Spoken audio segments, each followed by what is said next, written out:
Hi, I'm James Hill, NC Realtor, and I'm with Castro Real Estate Team and Coldwell Banker Seacoast Advantage. I'm here today to bring you the housing market update for May 2021 for Pender and Onslow counties.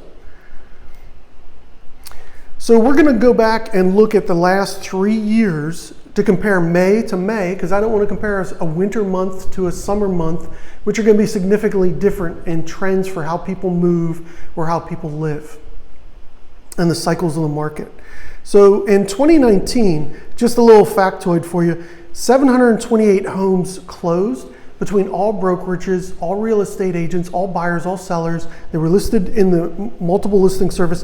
That is a record of 728 right there. And then COVID hits, right? And everybody starts being fearful to go into somebody else's home or to have strangers coming through their home to buy their own house. So that affected the market significantly, and that's why you see this red arrow and the drop in sales for that month and that year.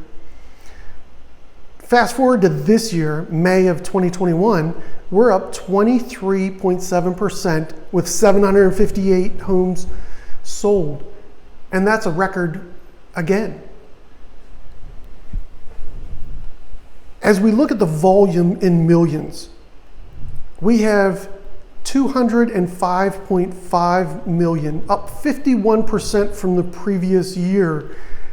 And the volume of millions, that includes every single small lot sold for $18,000 or $20,000, to the double wide, to the stick-built home that's in a subdivision, to the beachfront house that costs multiple $1 million. That $205.5 million in volume, there's only been one other month, July of 2020, we hit over $200 million in that month. So this month, we're doing it May. We're early 2 months to hit this kind of record volume. And when we look at cumulative days on market right here, cumulative days on market means only the days it's actively listed on the MLS. That's not pending, that's not coming soon, that's not sold. That's only the days actively listed. And so down here in 2019, you can see 47 days on market. And down here, you can see 64 days on market. And now we're at 20. The reason we're at 20 right now is we have such low inventory. We have almost nothing to sell, and yet we're selling a record number of houses. And that's from all agents, from all brokerages. So how's that happening? Well, I got to tell you, right now it's a seller's market. Sellers are in control as far as the price of the homes. Look at this comparison of the different prices. We're up 22% over last year for what a house can sell for on average. That's a pretty significant number. Let's move on to the next chart and I will show you a little bit more about it. So these are the same things: closed transactions, volume in millions, cumulative days on market, and average price sold. And the yellow line is 2021. So when we look at this yellow line in 2021 of of closed transactions, you can see that it barely even compares to the other years. It's outpacing them. And you can see this top white line right here. That is 2020. That is during COVID. So this blue line right here, this big dip, that's Florence. That's the only reason for that dip. And then the market rebounded. And as you can see, we've had a positive number of sales. And then we come over here and it's the same color scheme. Look at this. The volume in millions doesn't even touch the other years. It's completely a separate line where these others interweave. Down here, days on market. We're seeing 5 to 15 offers on a house right now in the normal pricing range of about under $400,000. So from a $180,000 house to a $400,000 house, we're seeing a very quick turnaround of 5 to 15 offers. There's almost nothing to sell. And that is why the days on market is so quick. So if you're ready to buy, it's time. You've got to talk to your lender. You've got to talk to your real estate agent. You got to be prepared because there's 5 to 15 other buyers in front of you trying to buy that same house as you. Now for the sellers, we're looking at this yellow line right here of average sold price. Look at these record numbers. it's outpacing all the other years there.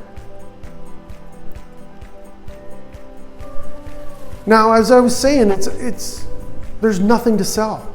For June 16th of 2021, there are only 422 properties actively listed for sale right now, so I got a little smiley face. Buyers need something to buy, real estate agents need something to sell. If you're ready to list, give myself or your agent a call. Let's get you a record number of dollars for your property, and let's get it sold. And give something for the buyers to buy. Now, down here you see 2,000 properties are currently under contract or pending.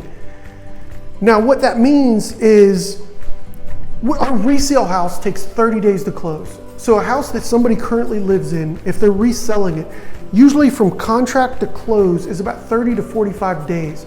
And so whatever is sold in April or goes under contract in April sells and closes in May or June. But a new construction home takes 9 months to 12 months to go under contract and to come to closing. And so that's why we're seeing this huge number down here and this drought number up here. Now, I said it was also a buyer's market, and the reason it's a buyer's market is because the interest rates. Interest rates are at a record low of multiple decades right now. And I ask you to call your lender or ask me who my lender is and I'll refer you to them. But interest rates are at a record low. What that does for you is, despite the fact as a buyer that housing prices have gone up, your monthly payment has gone down. And that means you can afford more house than you could 2 years ago or 3 years ago. That also means that at the end of the 30 years after you've paid off that mortgage, in the end, you paid less for the entire house than if the market had lower priced homes and higher interest rates.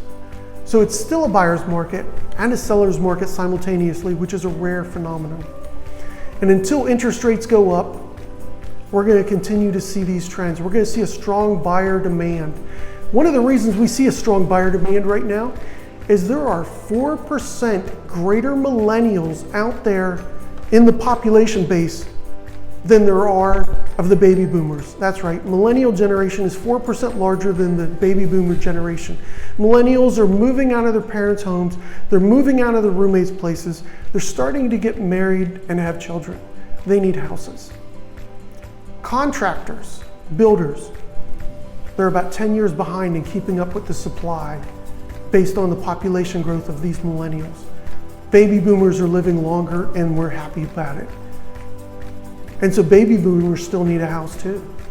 So we're having a supply issue and we're having a demand issue. Until these level out, we're going to see these trends continue. If you have any questions, please reach out to myself or Castro Real Estate Team.